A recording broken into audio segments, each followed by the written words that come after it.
1903 میں ماں کے پیٹ سے جنم بھی نہیں لیا تھا، میرا یہ کہنا صحیح ہوگا۔ کانگریس کا وجود کب ہوا؟ 1883-84 کے اندر ہوا، یعنی شاہ عبدالعزیز صاحب محدث دہلوی کے اعلان جہاد کے 80 سال کے بعد کانگریس وجود میں آئی۔ اور آپ اگر کانگریس کی تاریخ کو پڑھیں گے تو آپ کو پتا چلے گا کہ 1883 میں وجود میں آنے کے بعد 85 میں جو کانگریس کا سب سے پہلا جلسہ ہوا ہے، اس جلسے کے اندر یہ تجویز پاس کی جاتی ہے اغراض و مقاصد میں کہ کانگریس کا مقصد کیا ہے، کیوں بنی ہے کانگریس۔ آپ کو حیرت ہوگی، آپ دیکھیے اور پڑھیے، کانگریس کی غرض و غایت بتلائی جاتی ہے کہ دو جہاد آزادی کے اندر، یعنی 1831 اور 1857 میں جنگ کے نتیجے کے اندر ہندوستانی جنتا اور حکومت برطانیہ کے درمیان میں جو غلط فہمیاں پیدا ہو گئی ہیں، کانگریس اس لیے وجود میں آ رہی ہے کہ ان غلط فہمیوں کو دور کیا جا سکے۔ ان کے اندر یہ طاقت نہیں ہے کہ وہ ملک کی آزادی کا دعویٰ کر سکیں، جبکہ مسلمان اس سے پہلے دو جہاد آزادی کے اندر لاکھوں مسلمان آزادی وطن کے لیے شہید ہو چکا تھا۔ یہ مسلمان کی تاریخ ہے۔ میرے بھائی، جب کانگریس وجود میں آئی تو بعد لوگوں نے حضرت گنگوہی رحمت اللہ علیہ کو خط لکھا کہ اس طرح کی ایک جماعت وجود میں آئی ہے جو عام طور سے اس کے بنانے والے ہندو ہیں، کیا مسلمانوں کے لیے اس جماعت کے اندر شرکت جائز ہے؟ حضرت گنگوہی رحمت اللہ علیہ نے فتویٰ لکھا ہے، اور یہ لکھا کہ جس طرح ایک ہندو اور ایک مسلمان کاروبار دنیا کے اندر تجارت میں شریک ہو سکتا ہے بشرطے کہ اس کے اندر کوئی اسلامی نقصان نہ ہو مذہبی، اگر وہاں شرکت ہو سکتی ہے تو اس انجمن کے اندر بھی شرکت کرنے کے اندر کوئی مذہبی اعتبار سے حرج نہیں ہے۔ وہاں تاریخ لکھنے والا یہ سوال کرتا ہے کہ حضرت گنگوہی رحمت اللہ علیہ جو 1857 کے جہاد کے اندر سپہ سالار تھے، کیا وجہ ہے کہ خود شریک نہیں ہوتے لیکن مسلمان کو شرکت کی اجازت دیتے ہیں؟ تو مورخ خود جواب دیتا ہے کہ اصل میں چیز یہ ہے کہ یہ وہ لوگ تھے جن کے اندر ملک کی آزادی کے لیے انتہا پسندی تھی، یہ آزادی وطن سے کم کسی تجویز کے اوپر راضی نہیں تھے، اور کانگریس اپنی غرض و غایت کے اندر آزادی وطن کا نعرہ نہیں دیتی بلکہ غلط فہمی کو دور کرنا چاہتی ہے، جس کا مطلب یہ ہے کہ وہ غلامی کے لیے تیار ہے، اور یہ لوگ غلامی کے لیے تیار نہیں تھے۔ یہ چاہتے تھے کہ مسلمان اس کے اندر قوت کے ساتھ شریک ہو کر اثر انداز ہو جائے، ان کے نظریات کو تبدیل کر دے۔ جس غرض و غایت کی بنیاد پر یہ لوگ اٹھے ہیں، اس غرض و غایت کو ختم کر کے ان کو اپنے سینے سے لگائے اور اپنے اثرات اور اپنے نظریات کو ان کے اندر پھونک دے، اور کانگریس کو مشترکہ جدوجہد کے طور کے اوپر آزادی وطن کے لیے کھڑا کر دے۔ علماء دیوبند، مولانا ارشد مدنی، اور یقیناً یہی ہوا۔ وہ کانگریس جو ابتدا کے اندر غرض و غایت اس کی یہ ہے کہ وہ صرف غلط فہمیوں کو دور کرنا چاہتی ہے اور غلامی کی زنجیروں سے آزاد نہیں ہونا چاہتی، یہ لوگ اس کے اندر گھس گئے، انہوں نے اس کے نظریات کو تبدیل کر دیا اور مکمل آزادی وطن کے لیے تیار کیا۔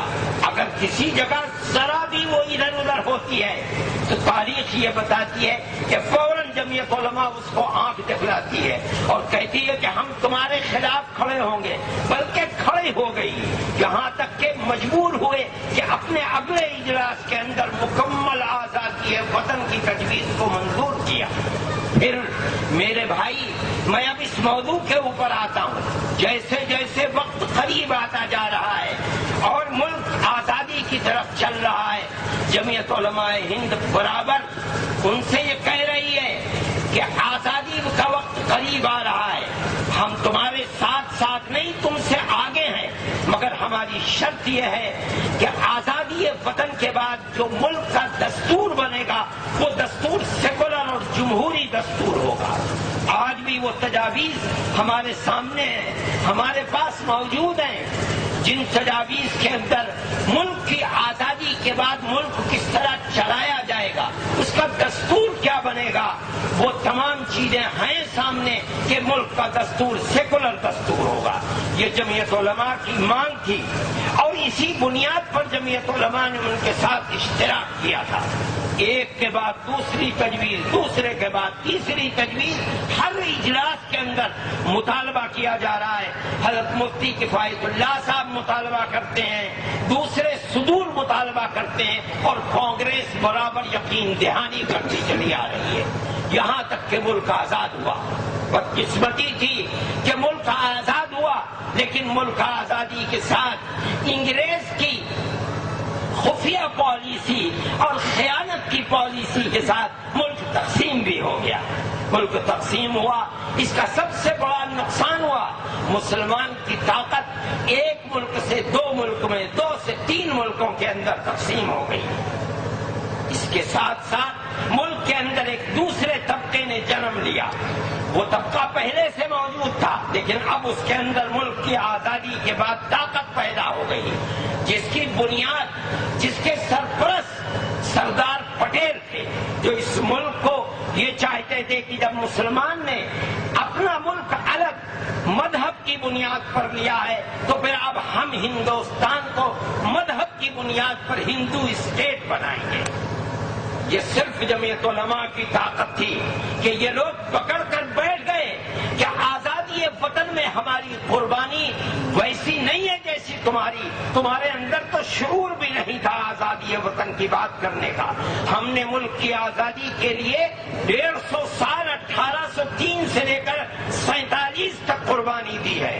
ہم نے قدم قدم کے اوپر تم سے کہا ہے کہ ملک آزاد ہوگا تو جمہوری اسٹیٹ بنے گی، تم نے وعدے کیے ہیں، تمہاری تجاویز ہیں۔ اگر پاکستان بنا ہے قصور ان کا ہے جنہوں نے بنوایا، قصور تمہارا ہے جنہوں نے منظور کیا۔ ہم نے کبھی پاکستان ملک کی تقسیم پر دستخط جمعیت علماء اس لیے اس ملک کا دستور سیکولر دستور بنے گا۔ جمعیت علماء ہند کا مطالبہ اتنا مضبوط تھا کہ اس مطالبے کے سامنے سر تسلیم خم کرنا پڑا اور ملک کا دستور سیکولر دستور بنا۔ ملک کا دستور سیکولر دستور ہے اور اسی وجہ سے ہم اور آپ آج یہاں جمع ہوئے ہیں۔